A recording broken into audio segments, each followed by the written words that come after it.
Hare Krishna, muy buenos días. Namo Vishnupadaya Krishna Prestaya Bhutale Srimate Bhaktivedanta Swamini Namine. Namaste Saraswate Deve Gauravani Prasarine Narivi Sesa Sumnyabadi Pashatya Deshatarine. Shaya Sri Krishna Chaitanya Prabhunityananda Sri Abdvaita Gadavtare Rivasadi Gaura Bhakta Vrinda. Hare Krishna, Krishna Krishna, Hare Hare, Hare Rama, Rama Rama, Hare Hare.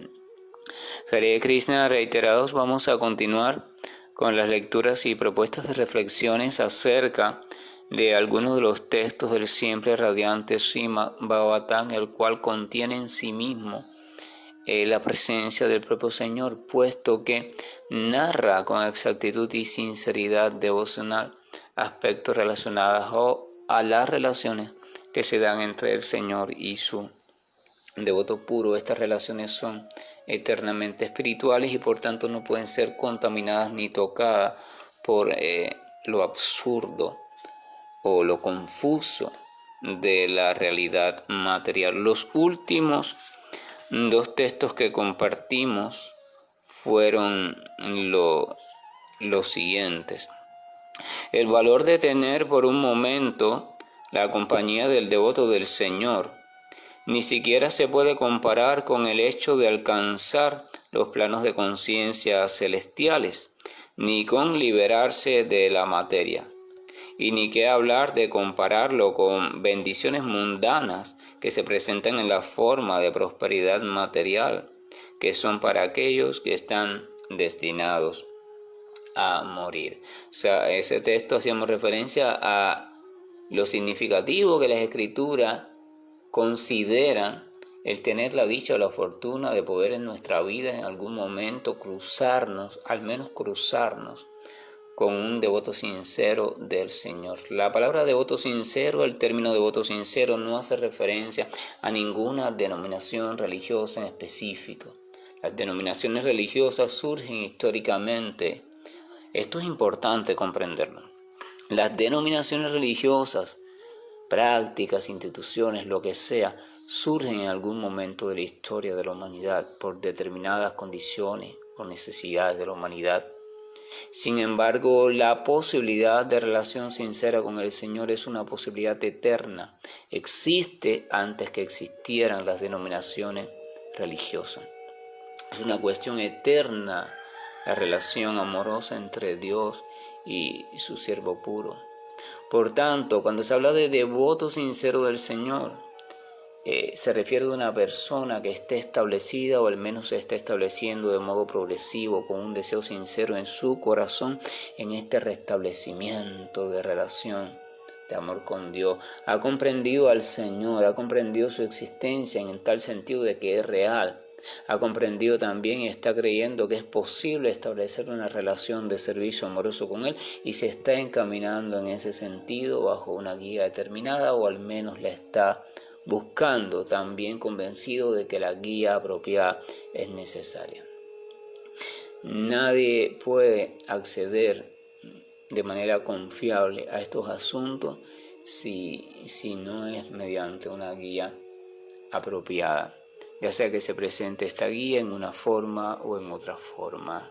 Esto es importante, pero es importante porque lo menciono, porque muchas veces identificamos, la práctica que yo llevo a cabo es la única práctica que te hace considerar devoto del Señor. O sea, si no practicas esta práctica específica, a este modo específico, entonces no eres devoto del Señor.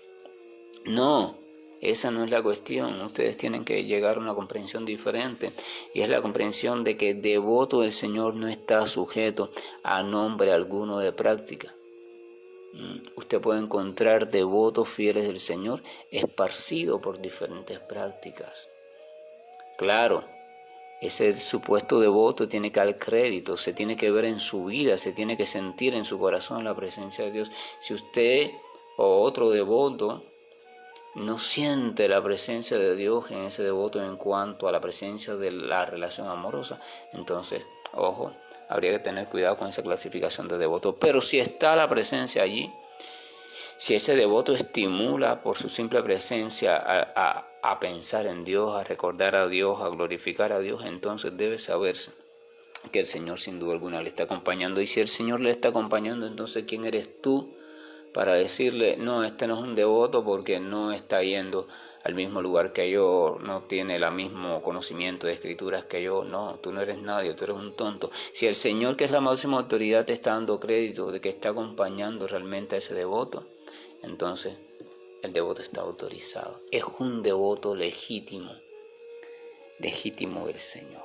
Entonces lograr la compañía, lograr aunque sea cruzarse y lograr más que todo eso, la gran dicha de poder ponernos a su servicio, al servicio voluntario, al servicio amoroso, sin esperar nada a cambio, simplemente porque se ha comprendido que estando al servicio del devoto, de alguna forma se está al servicio del Señor, puesto que ese devoto en sí está también al servicio del Señor, mediante el servicio a otro devoto llamado maestro, que también sirve a otros y hasta llegar al Señor. Es una cuestión de unirnos al Señor mediante el servicio.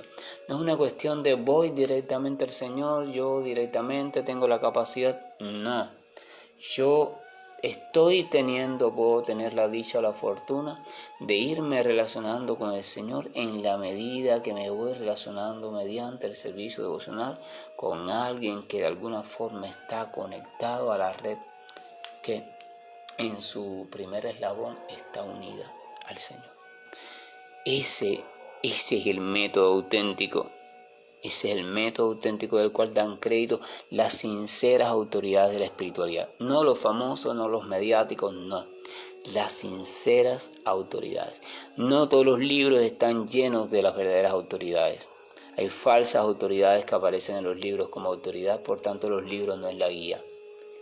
Las sinceras autoridades del Señor. Aquellas mediante o a través de las cuales el Señor se manifiesta en la mayor plenitud conforme se ha permitido por las cualidades de ese supuesto siervo o personaje. El Señor se manifiesta y el Señor dice, he aquí mi representante. El representante del Señor no es el que nosotros deseemos, el que nosotros digamos, el que nosotros le demos un título, le demos un crédito, no.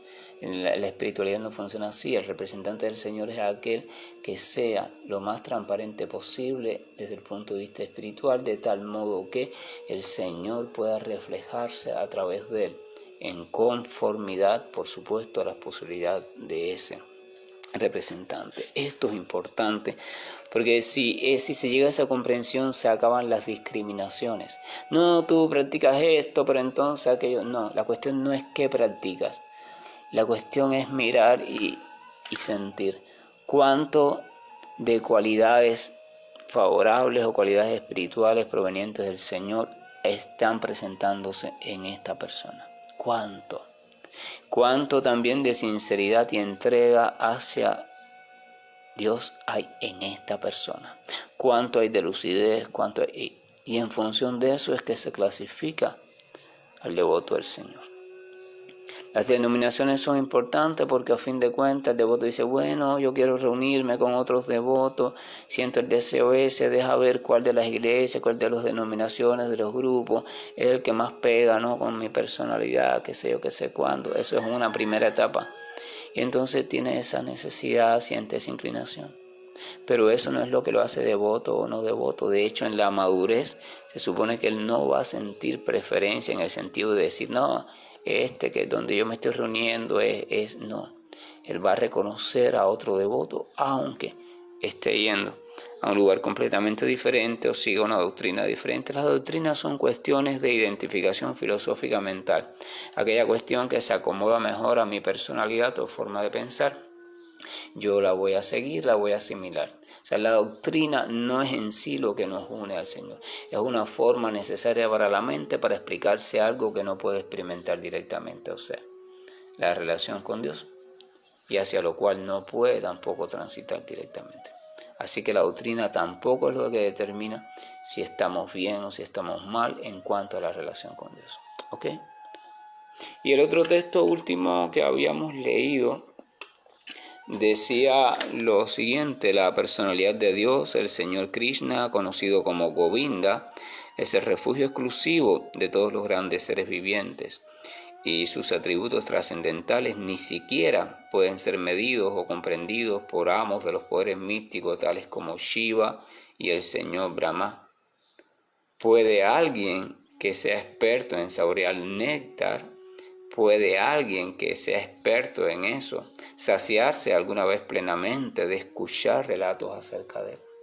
Y veíamos también otra cualidad del devoto entonces a partir de este texto: el verdadero devoto del Señor nunca se agota, nunca se cansa de escuchar hablar de las cuestiones relacionadas al Señor Supremo, ni de hablar sobre ellas. Esa es otra de las cualidades. Ya no lo hace por disciplina, no lo hace por dar una apariencia, sino que tiene verdadera hambre de amor por Dios. Eso tampoco se puede fingir, porque aquel que lo intente fingir va a caer más tarde o más temprano en el cansancio, la monotonía. Ay, de nuevo, ahora toca leer un poquito el libro de Dios. Ay, ahora toca hablar. Oh, va a haber reunión. Ay, que eso. Ay, tengo que cantar los santos nombres, qué pesadez. Pero bueno, me están mirando, déjame hacer, ¿verdad? No. Llega un momento en que se va despertando una práctica espontánea, un deseo espontáneo, porque su gusto, su sentido del gusto espiritual se va sanando, porque estaba enfermo, estaba insensible. En nuestro estado de conciencia material, confundido por nuestras identificaciones, no somos capaces de percibir la sustancia espiritual. La sustancia espiritual es dulce, la sustancia espiritual es melosa, ella está llena de variados sabores, pero todos son muy sabrosos, muy propicios para el deleite de la entidad viviente espiritual. Pero cuando la sustancia material está cubriendo nuestra conciencia, entonces no podemos experimentar ese sabor porque es muy sutil. Hay que irse liberando primero de la contaminación anterior para entonces después poder comenzar a experimentar ese sabor tan sutil, y entonces se comienza de verdad a experimentar lo que es el sabor de la trascendencia progresiva. Hay un texto aquí citado en el comentario de Prabhupada, hay un texto citado que pertenece al Padma Purana, donde el texto dice: Ramante Yogino Nane Santyananda Shitatmani Iti Rama Padena Shaut Param Brahma Vidichate. O sea, traducido al español es: los místicos obtienen de la verdad absoluta placeres trascendentales ilimitados, y por eso a la suprema verdad absoluta, la personalidad de Dios, ellos la conocen también con el nombre de Rama. O sea, el nombre de Rama, ese nombre que también está mencionado en el mantra Hare Krishna, hace referencia a cuando uno encuentra en el Señor, en la meditación en el Señor, meditación en su nombre, cuando uno encuentra en eso un gran placer, una fuente de placer ilimitado, cuando uno disfruta, cuando canta el santo nombre del Señor, comienza a sentir un gran disfrute. Uno debe saber que se está relacionando con el Señor en la forma de Rama, porque en esa experiencia específica esa relación le está dando mucho disfrute. Entonces eso es Rama, ese es Rama. Los nombres del Señor son diferentes experiencias, hacen alusión a diferentes aspectos de experiencia que va estableciendo el devoto progresivamente con el Señor de acuerdo a su naturaleza. O sea, el Señor tiene en sí la posibilidad de todas las experiencias amorosas, pero el devoto las va experimentando progresivamente porque no está listo para experimentarlas todas al mismo tiempo. Y se va estableciendo en determinados estados de conciencia. Dentro de la trascendencia, pero hay una variedad, como dentro de la luz están los cromatismos del arco iris, ¿verdad? Y así va progresando de acuerdo también a su tendencia y de acuerdo también a la progresión de sus sentimientos. Entonces, cuando el practicante llega un momento en que empieza a experimentar la práctica con placer, hablo de la práctica de relación con Dios, con placer, entonces se dice que él está comenzando a relacionarse con Rama.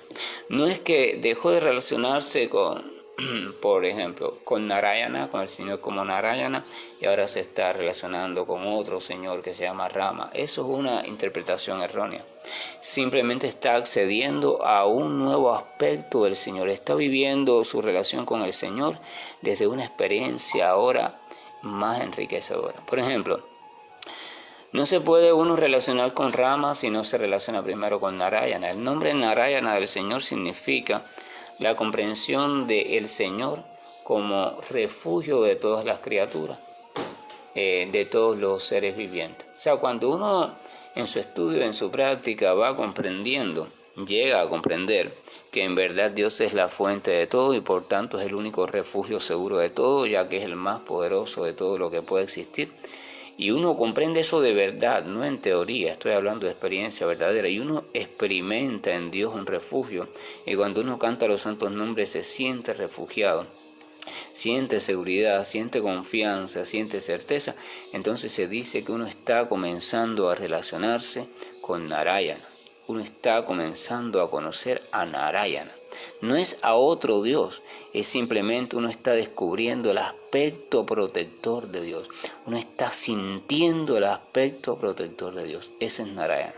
Uno se queda allí, ¿no? En ese aspecto de seguridad, confianza. A veces se pasa la vida entera allí, pero a veces en una misma vida uno transita hacia otro sentimiento.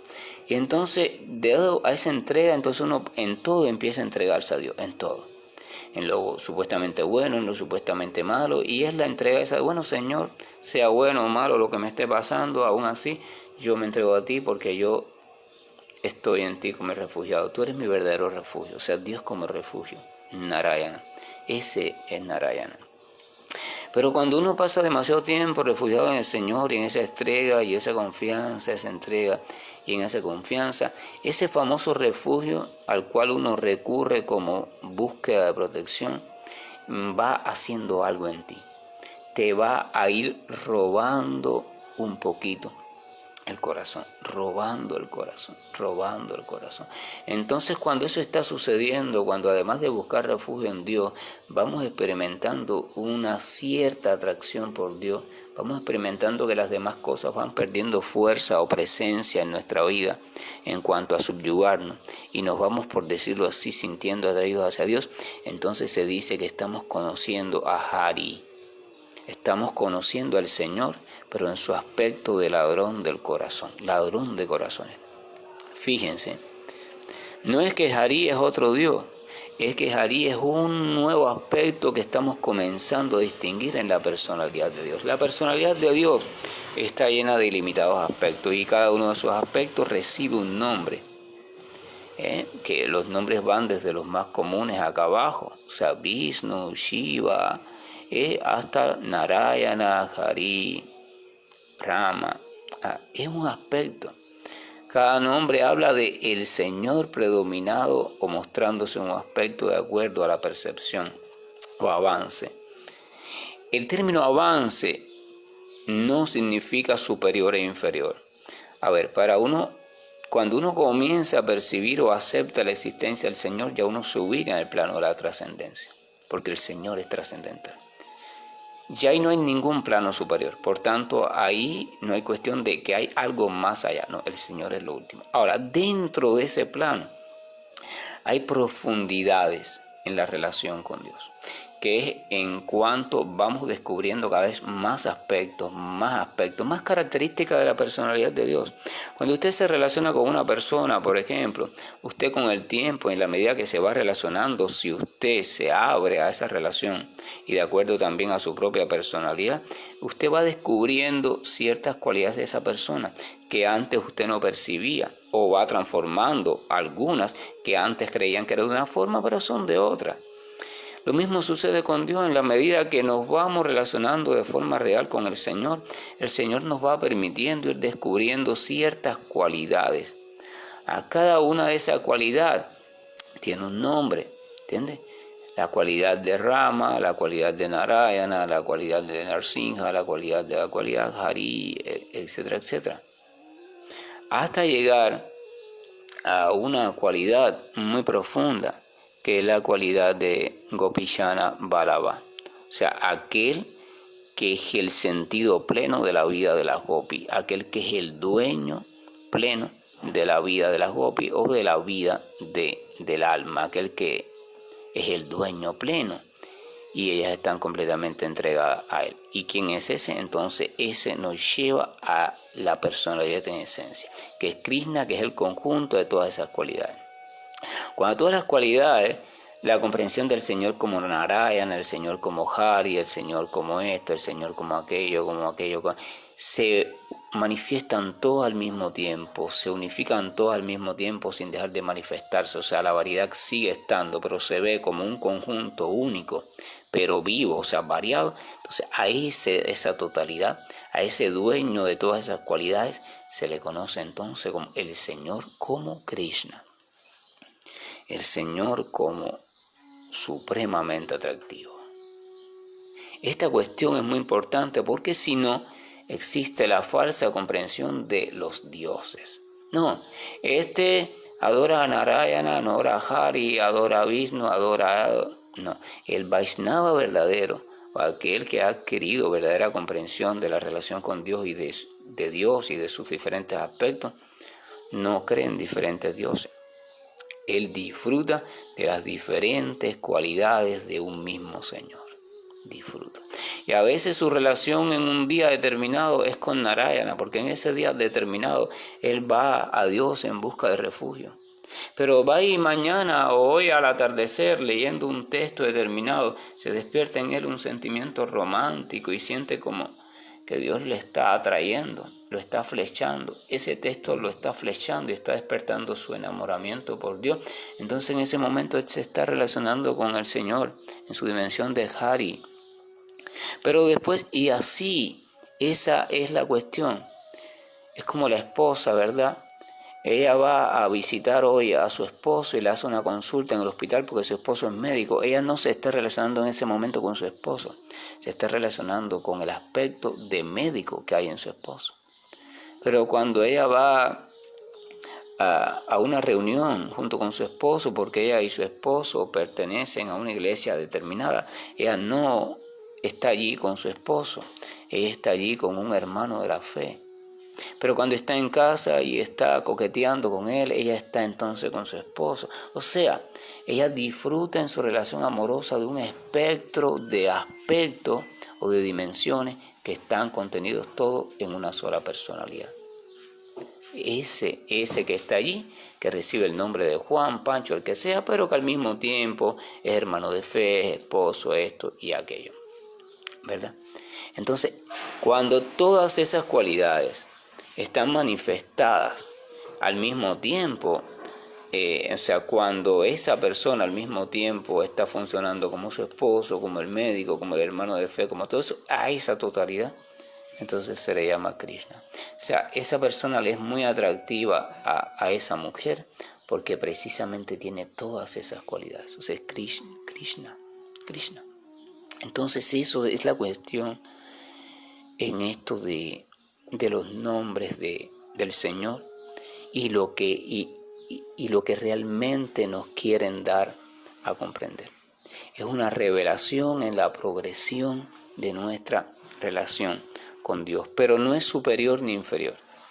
Este nombre y la relación con aquel nombre no es una cuestión de mejor o peor, porque en todos los casos se están relacionando con el Señor Supremo, pero desde un aspecto diferente y desde un sabor diferente.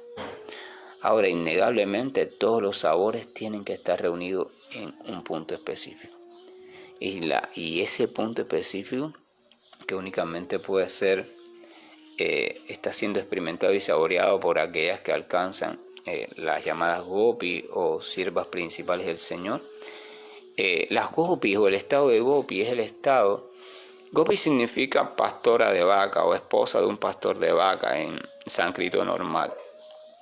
Y viene la referencia de que como en Brindavana, o sea, donde el Señor Krishna manifestó sus pasatiempos de relación amorosa, en Brindavana las Gopi fueron las principales figuras que llegaron a saborear a Krishna en todos sus aspectos, a establecer una relación de entrega a Krishna en todos los aspectos, sin circunscribirse, sin aferrarse a ningún aspecto, a ningún rol ni a ningún papel. Ellas simplemente le daban placer al Señor en la forma que el Señor deseara. Eso es una cuestión muy profunda que no vamos a entrar en ella porque podrían las personas malinterpretar este asunto y eso sería desastroso para el avance espiritual. El punto es entonces el siguiente, que aquel que sea experto en saborear el deleite de la relación con Dios, entonces ¿cómo se podría cansar de escuchar hablar de Él? Si vemos en alguien que se está cansando, que está mostrando desánimo cuando lee sobre Dios, cuando escucha, cuando predica, entonces debe entenderse que no es un verdadero devoto del Señor. El texto continúa diciendo: Sutta Goswami, tú eres un erudito y puro devoto del Señor, porque la personalidad de Dios es el principal objeto de tu servicio.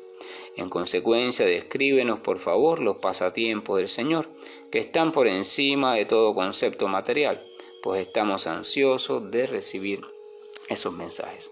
Aquí está la actitud idónea para el avance espiritual. El estar ansioso por recibir información sobre el Señor Supremo y sus diferentes cualidades, nombres, pasatiempos. Cuando en nuestro corazón se enciende el deseo de saber cada vez más sobre Dios, entonces se dice en verdad en la literatura védica, y así lo afirman los grandes acharyas, grandes santos del Señor, que la persona está correctamente situada. En tanto esa ansiedad no está presente, ese deseo, esa hambre creciente no está presente de un modo favorable, entonces la persona no está en una posición adecuada. ¿Por qué de un modo favorable? Porque, por ejemplo, los asuras o aquellas personalidades que no miran bien a Dios, ellas están ansiosas por saber constantemente sobre Él, pero no para aprender más de Él, no en el sentido de para disfrutar más de sus buenas cualidades, sino para enterarse cada vez más de Él, para ver cómo pueden destruirlo, cómo pueden encontrarle algún defecto, alguna cualidad, alguna debilidad, cómo pueden destruirlo o cómo pueden ellos imitarle. El asura siempre está envidioso de la posición del Señor Supremo. El asura quiere llegar a ser el Señor Supremo porque ese es el camino del disfrute. Cuando uno se dedica al disfrute material desde una concepción de yo soy, y yo soy poderoso, yo soy independiente, y uno sigue creciendo en ese sentido, va a llegar un momento en que uno va a querer ser el más poderoso para tener el mayor placer posible. Entonces ese es el asura.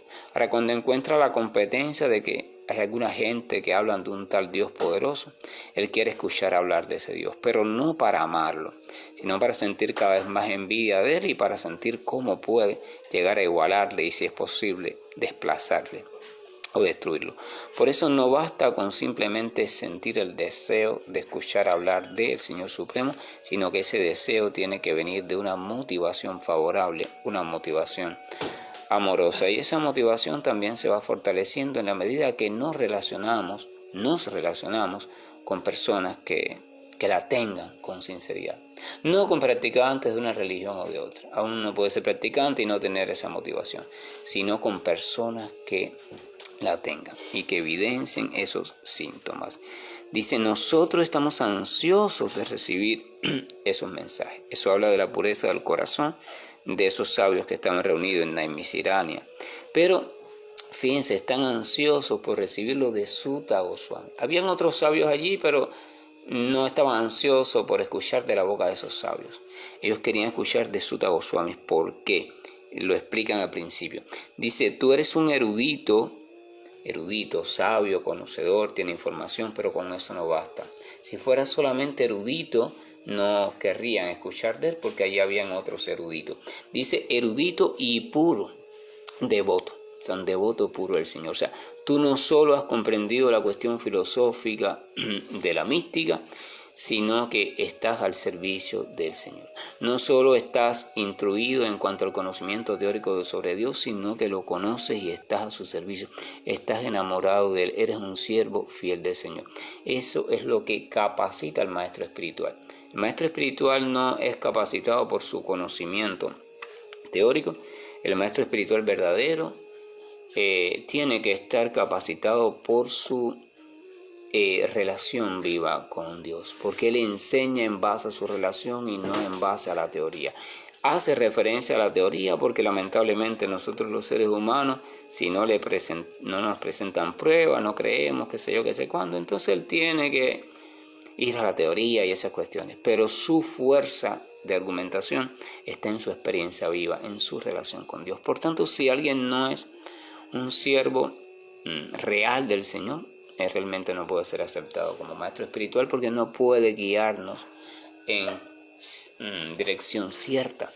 Porque maestro espiritual significa que nos ilumina hacia la espiritualidad o con respecto a la espiritualidad y nos ayuda a acceder a ella por experiencia propia, nos ayuda a acondicionarnos para eso. Pero ¿cómo nos va a ayudar si él mismo no está establecido? Eso es una tontería, ¿verdad? Entonces, erudito y puro devoto del Señor. Ahí tenemos otro aspecto. No nos podemos guiar solamente por los discursos de alguien, por los títulos, por la fama, por las noticias sobre ese alguien, por los aparentes milagros que haga. Eso no es suficiente. Tienen que haber señales de su total entrega al Señor Supremo como único objeto de amor. Continúa diciendo, porque la personalidad de Dios es el principal objeto de tu servicio. O sea, tú siempre estás en función de complacer a Dios. O sea, eres erudito y puro devoto del Señor porque la personalidad de Dios es el principal objeto de tu servicio. Así se reconoce al devoto del Señor. El Señor es el único elemento al cual Él está dirigiendo todas sus actividades. Él no le interesa quedar bien con esto, con aquello, con nada. Él le interesa simplemente actuar en relación favorable con respecto a la voluntad de Dios. En consecuencia, descríbenos, así que por favor, cuéntanos, por favor, las actividades del Señor. Háblanos sobre el Señor. Que esas actividades, porque esas actividades están por encima de todo concepto material, o sea, porque no hay otro conocimiento que sea más importante. Realmente no hay otra ciencia, no hay otra información que sea más importante. El mundo material está lleno de cada vez más información, estamos en la era de la información está abarrotando nuestra vida y la está destruyendo porque es una información en muchos de los casos no verificada y no confiable. Pero de tanta información que hay, si comparamos cuánta información espiritual hay, vamos a ver que es 1% casi nulo. Y cada vez hay más información material. Y estamos estresados, estamos ansiosos. ¿Por qué? Porque la información que tenemos es puramente material y la materia de por sí es inestable y nos llena de incertidumbre. Ahí viene la ansiedad y el estrés. Pero ¿cuánto se está realmente divulgando información espiritual? No hablo de información de las iglesias o de esto o aquello. Información espiritual. La información espiritual solamente la puede divulgar un maestro espiritual o un discípulo sincero que repita fielmente lo que el maestro diga. Nadie más puede divulgarla. Otros podrán repetir de lo que no sé qué y no sé qué y no sé qué y no sé cuánto. Pero dar información fiel, no pueden hacerlo. Entonces estaba Sutta Deva Goswami le están diciendo, por favor, ahora que tenemos la suerte de que tú estés aquí con nosotros, háblanos de las actividades del Señor, porque estamos ansiosos por escucharla. Esto es importante. ¿Hasta qué punto estoy yo ansioso? Deberíamos preguntarnos a diario. ¿Hasta qué punto estoy ansioso y deseoso de escuchar hablar de Dios? ¿Hasta qué punto estoy ansioso y deseoso de encontrarme con alguien que le guste esas temáticas? ¿Hasta qué punto estoy ansioso y deseoso de cantar sus nombres, de glorificarlo, de danzar para Él? ¿Hasta qué punto realmente estoy ansioso y deseoso de seguir avanzando o de avanzar de verdad hacia los pies de mi Señor? Que la gracia y el amor de nuestro Señor nos acompañe, tengamos un buen día y estoy finalizando la llamada. Krishna Krishna Krishna Shri Krishna Govind Hare Murari Janat Narayan Vasudeva Shri Krishna Govind Hare Murari Janat Narayan Vasudeva Shri Krishna Govind